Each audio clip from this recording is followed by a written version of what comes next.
door's still broke. My guess will be for the foreseeable future too.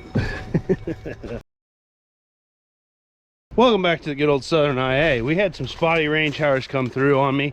Actually, last night when I left you guys off, we went to fill up this planter and it started raining immediately as soon as we went to fill up the planter, so the planter didn't get filled up, if that makes sense. At my house, which is up by the lake, we got 3/10 of rain.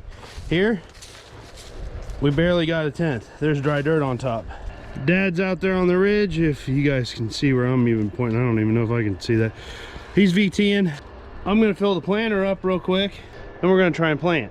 It's not supposed to rain again until 2 p.m. tomorrow, which is Sunday.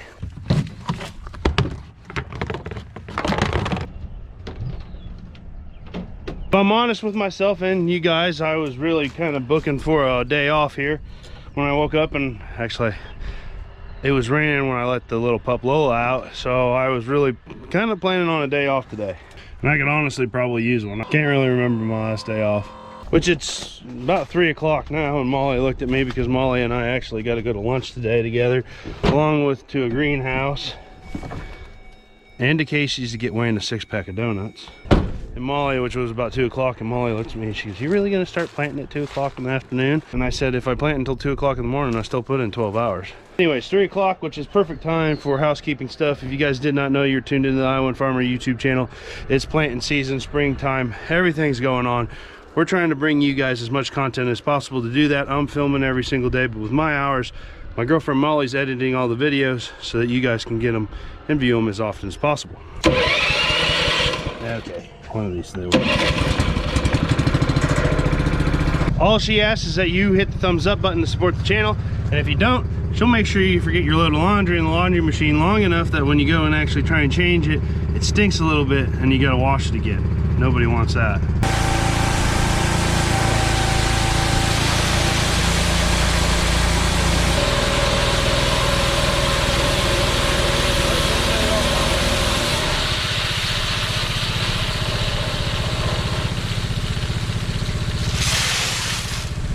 About screwed the pooch on that one. Some people ask me what's my favorite tractor on the farm. This gal right here. She is the first tractor that I bought, well, Dad and I bought together. Would do it, not very nicely. Not having a swivel chair, it was a straightforward chair. I was always beat up by the end of the day, end of the season. Holy smokes, I hurt because I'd have to look backwards all the time and you'd be wrenching and hitting bumps with all the no-till, and sounds like you're complaining, but until you do it, you don't, yeah, it's not fun. So I went and started looking for the tractor. Well, went through the tractor buying process where you evaluate your financial situations, talk to your banker, play the odds, talk about it over and over, mull it over multiple times. And after that, we kind of green lighted looking for a tractor. We were kind of looking at a few different tractors. They were mostly green. We did look at like a 7140 at one point in time, but most of them were green. Anyways, I had done my research. I was looking for a tractor that held its value pretty decently, had a really reputable motor, maintenance wise and stuff like that, and everything I kept reading was aughts and 10s, series John Deere's, which I kind of like those too. I like the 30 series too, but they were out of my price range.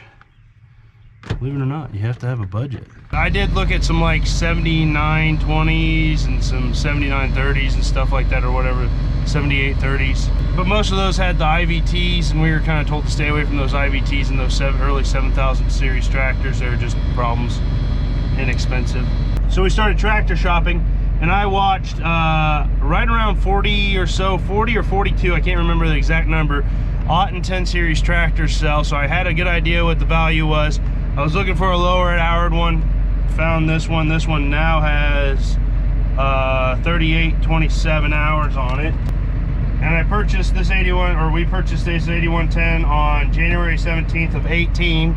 So this makes it 18, 19, 20, this is our 4th season with it. Came out of Springfield, Illinois, and it had 3,400 hours on it, with being a one-owner machine. Which, if anybody ever pays any attention to the used ag market, one-owner, low-hour, older machines are hard to find, and they bring money. especially ones with good reputations. I watched about 40 of them sell. This one was actually this one was my dad's pick by far.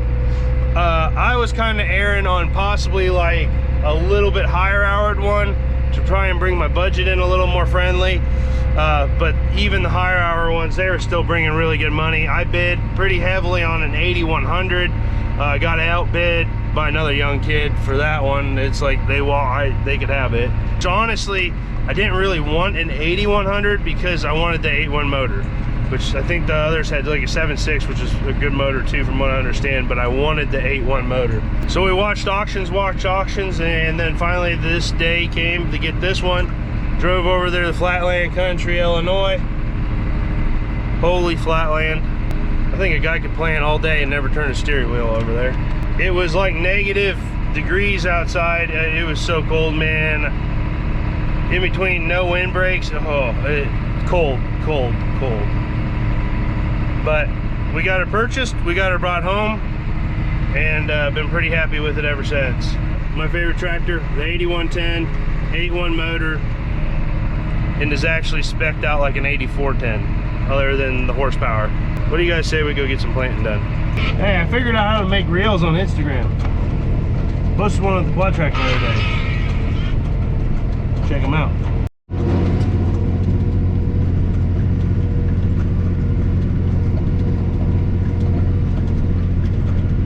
And these conditions do not look that good. The heck, they're soybeans. Get them in the ground. Get them in the ground. They don't grow in the box. Unless you got a leak, then they can grow in the box. Found that out one time. But here's the issue. The planter's at least going across the ground right now. And here's what our weather forecast looks like for the next whatever. And some people will say after May 10th, you can lose somewhere in between 0.2 and 0.5 bushels per acre per day on plant date alone when you go to planting soybeans. And it's May 15th. So at 0.2, we've already lost a bushel an acre. You wait another week, it's starting to cost you a bunch of money.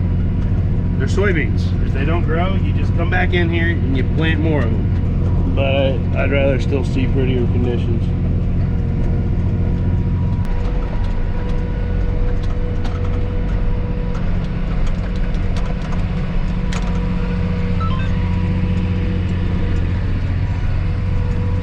Tested the water on that mud hole.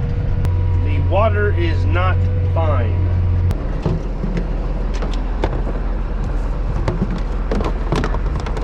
So we gotta lay the box lids instead of putting them on the back of them like this, like we do on the back, actually on the frame, because the spout on the bean buggy will hit the lids and you gotta do that.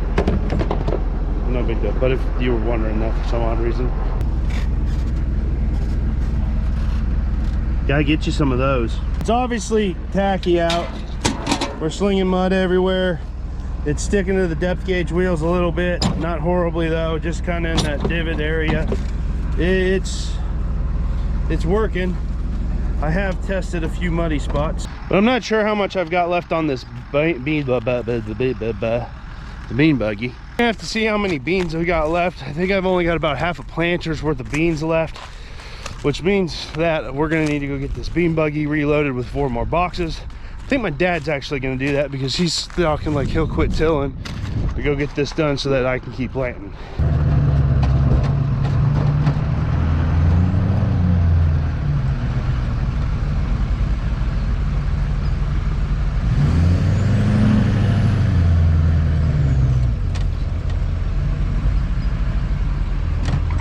So to do this, I'm just gonna fill every other box and then I'll even it out with my scoop up over there while I'm putting some good old Case IH tiers into the 8110. That feels really odd saying that now that there's a case on the farm.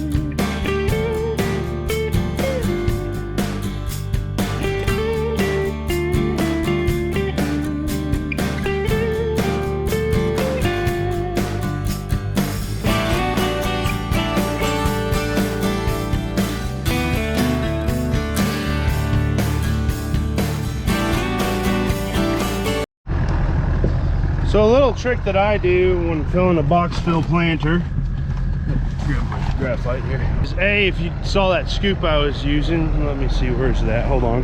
Graphite. Whoop, whoop, whoop, whoop. It's a requirement to do the whoop, whoop.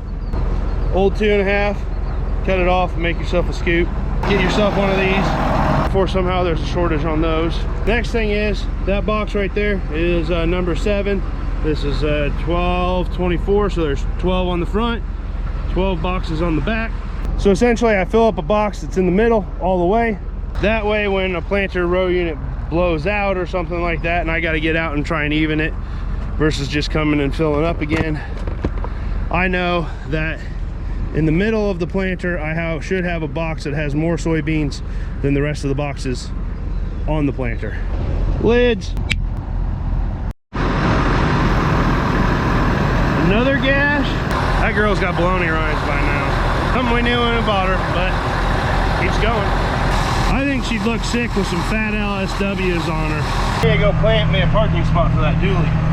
You know, I admire like computer programmers and their ability to speak and communicate with computers and stuff like that. But I speak the language of computers. I got 2 of them that beep at me all day long. And every now and then I beat back at them, if you know what I mean. The big horse has arrived. They're gonna have a meeting of the minds.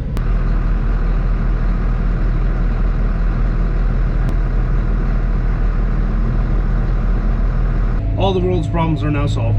Most of the time we no-till our soybeans, so it's just straight into the corn stalks from last year. This planter does a beautiful job of that. We run a program to pretty much try and keep the fields as clean as possible in the spring.